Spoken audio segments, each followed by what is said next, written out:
Hey y'all, it's Crystal from Triple C Creations Crafting coming to you from the North Georgia mountains. And I have Cody with me tonight. We'll see how long he stays tonight. He started coughing the other day and had to leave, but he wanted to be on this video. Say hey, Cody. Hey. Alright, so Cody is my youngest of my C's, if you remember. But this is a scrap buster video, and anytime I have small, thin strips, I typically, if I cut them in sections, or if a lot of times I go ahead and I cut them into flags. So this is what I keep my embellishments in. I keep them organized in these Dollar Tree drawers. It's a set of 3 of these. There's another video about that. And this drawer was so full that I couldn't get any more in it. It was really hard for me to open and close. So it was like, okay, it's time for me to make a video. So these are all my little strips, and you can see most of them are cut into flags. A lot of these strips come from when I have a paper pad, the top piece, that I cut that off and I save it. And so if I cut up a whole paper pad, and I have some videos where I did that. So I had a video, I'll try to link it in the description box if I remember, but it was called Spring Fling, and I cut up the whole paper pad. It was a 6x6 paper pad, and I made a kit to travel with. And I made so many cards, y'all. So many cards that I honestly got tired of making cards with this paper pad. And I just quit. And I still have stuff left over. I use that paper pad. I use that paper in the file folder tabs that I made in my last video. I still have these pieces. I probably still have some more. These are nice sized chunks though that I cut off. You can see these were 6x6 pad. This is my card fronts. And then on every one of those pads where I cut off this strip at the top, I would cut, and you got a hole. So usually I would cut the hole out, and then I would end up with 2 flags. So notice they're about the same size. So that's where the hole was. Now, as I was looking at my bin here of flags, most of these are from that Spring Fling paper pad. I won't guarantee all of them, but if they're not, they're still coordinating. So all these coordinate pretty good. I know that's not, but it still matches. So for this card, you're going to need lots of little flags, little strips of paper. Doesn't even have to be skinny strips, because you can make like short, fat ones. Whew. You can make little short, fat flags.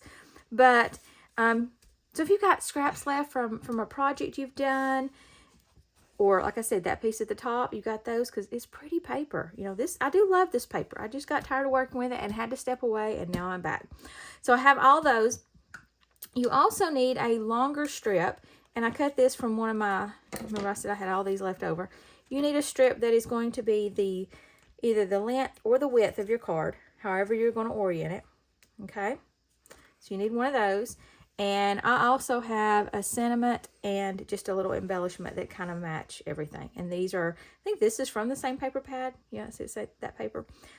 This was from I had a 12x12 piece that just said hello in all these different fonts and kind of teal and green and blue. And I just went through and I just cut out the hellos. And so I'm using those as sentiments on cards. And it was a 12x12 sheet, so I got lots of them. All right, so let's get to crafting. So I'm going to draw me a line. And I'm just going to use a pencil and a little ruler here to draw me a line. And that is going to be my guide for placing my flags. So my idea is I'm going to be placing my flags hanging down. And then I will use this to cover up the ends. So if they don't all line up perfectly, that's okay. And some of these papers are oriented a certain way. So like this, the little umbrellas, I probably wouldn't look good like that. Now, if I was going to orient it like this, that would work. This same with the butterflies. So I probably won't use those on this card. But everything else is pretty much fair game. And I'm just going to go through and I'm going to start laying them down. Now, mine are pretty long. Not all of them are flags either. I do want them to be different, and I want them to overlap though. So I may trim some off as I go. Let me find my pair of scissors.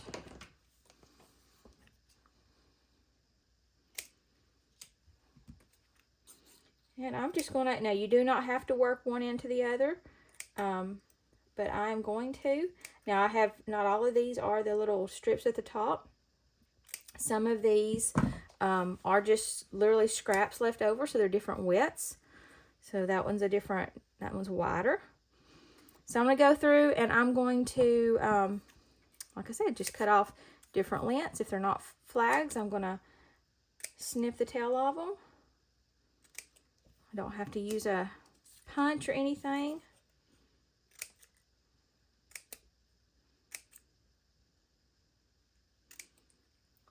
And I'm just going to kind of lay them out right now, and then I'm going to come back and I'll glue them all in a second. So it's just as easy as that.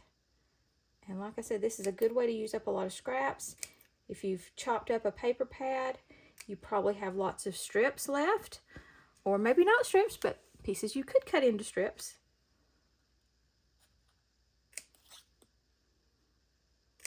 Best thing I ever heard was how to cut a fishtail. And it was to cut in the middle. Well, that's already got one. It was cut up the middle of the paper and then cut from the corner to that middle. And there we go. And it took me a while to get it. Pretty good at it now.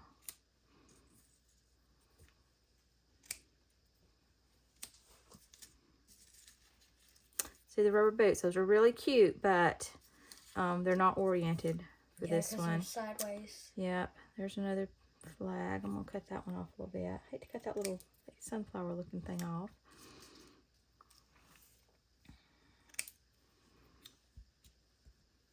Since most of mine came from the strip at the top, they're about the same length, you might notice. So I'm actually shortening them a little bit. It's kind of long for this project. All right. So now we'll start gluing. But that was, I'm not even going to stop the camera. We're just going to keep going.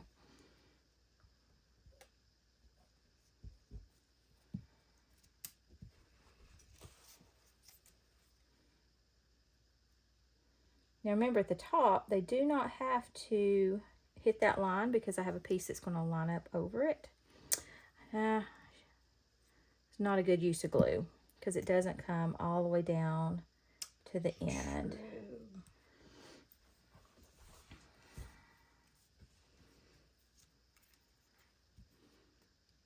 And since I want them to overlap both ways, not just one way, I'm going to kind of skip a spot right here.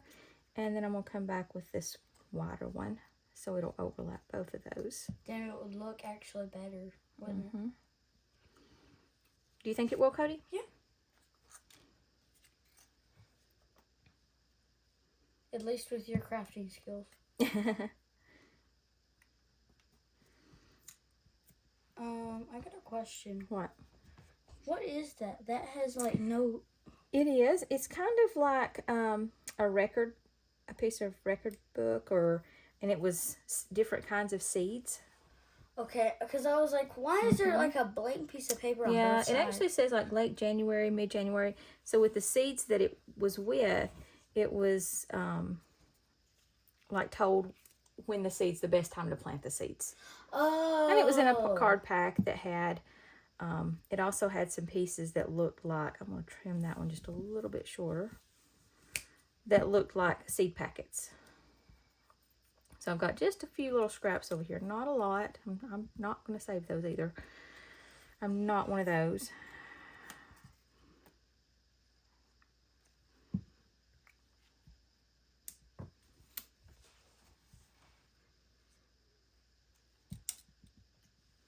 What do you think about this, Cody?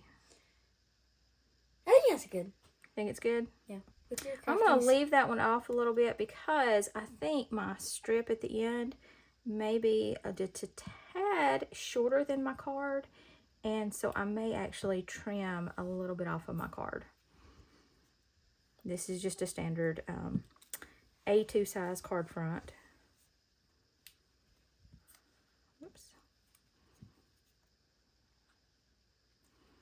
And it's all from scrap, so if I have to trim my card just a tad, that's okay. And, you know, because there's so many here, I think that I want to put this up on some foam tape.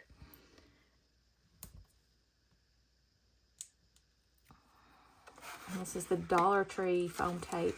Not what's in the craft section, but what's in the hardware section. Why would you want to put it on foam tape? Yeah. Well, because if I glue it straight onto here, because it's different thicknesses, like it won't be level. Oh, so it'd be like a bunch of humps in it? Oh.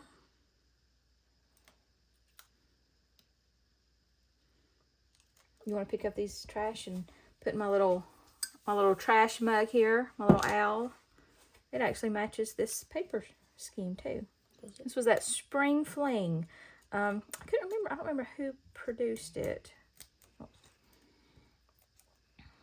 All right, so I left a little bit on this side, and I made, like I said, I'm gonna trim that off, I believe.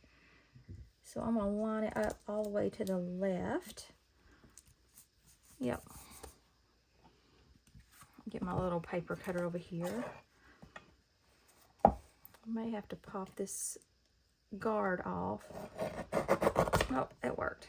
And lift it up enough to get that under it.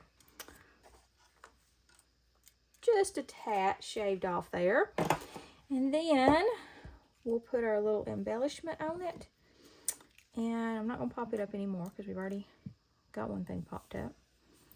And so that's what that was for. Oh, okay. And I'm going to slide the sentiment underneath it. And there we go. And I think that is cute. Good use of some of my scraps. I got rid of a lot of them. Probably make one more in this color scheme. And I have definitely got my little drawer down to where I can close it. May go through and see if I can match up some more. Just, like I said, a good use of your scraps.